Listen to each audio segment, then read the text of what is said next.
Au tout début, c'est bien connu. Il y a la semence déposée par l'homme dans le ventre de la femme. Des spermatozoïdes par millions, un flot, un torrent de spermatozoïdes. Tous vont mourir, tous, sauf un. Pour eux, les messagers de la vie, c'est le début d'une véritable course au trésor, d'un sprint éperdu de plusieurs heures vers un rendez-vous galant, avec au bout, peut-être, la récompense du haut vainqueur et une fabuleuse promesse de vie. La rencontre avec un ovule. Agitant leur flagelle, les spermatozoïdes progressent des heures durant, millimètre par millimètre, obstacle après obstacle. Le vagin et son acidité meurtrière, le passage encombré du col de l'utérus, l'utérus lui-même. Un véritable parcours du combattant. Les plus fragiles, les mal formés et les traînards capitulent. D'autres restent piégés ou s'égarent en chemin. Là se présentent deux tunnels différents, deux voies possibles. Seulement voilà, une seule de ces voies mène vers l'ovule.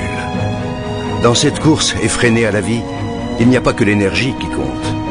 Le hasard et la chance ont eux aussi leur mot à dire. De puissants courants freinent leur navigation. Des vagues font onduler un tapis de cils qui contrarie leur progression. Imaginez, les concurrents encore en lice ont déjà presque parcouru l'équivalent, pour eux, de la distance qui sépare la Terre de la Lune. Et pourtant, l'irrépressible force de la vie les pousse sans cesse vers l'avant. Enfin, au bout du long tunnel obscur, tel un astre mystérieux, l'ovule.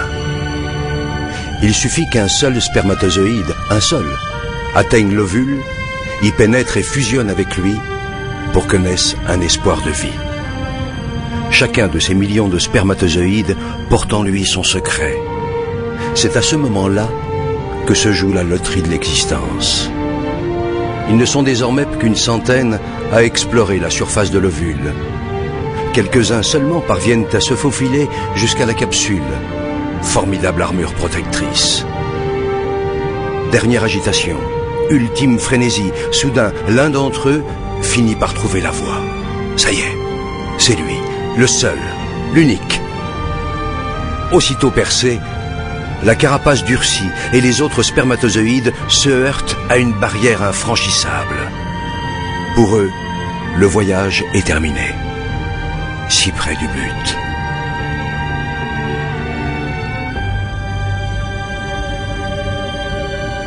Pour le vainqueur, le périple continue.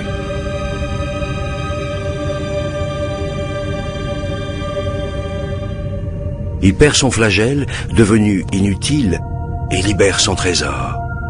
Le patrimoine génétique de Manu s'unit à celui de Barbara. De cette union va naître une cellule unique au monde.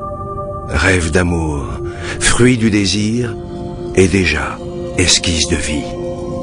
Un œuf. Dès cette seconde, tout est déjà écrit, ou presque. Et puis le processus s'accélère. Une nouvelle vie s'organise. Une nouvelle aventure commence. L'œuf, instantanément, se divise en 2, puis 4, 8, 16, 32 cellules identiques. Il entame en même temps un lent et long voyage. Au 3e jour de son expédition, il plonge dans une immense grotte qui lui sera bientôt familière, l'utérus. Au 6e jour, l'œuf sort de sa coque et se pose délicatement sur la paroi de ce très accueillant refuge. Il se construit un nid où, sauf imprévu, il a élu domicile pour 9 mois.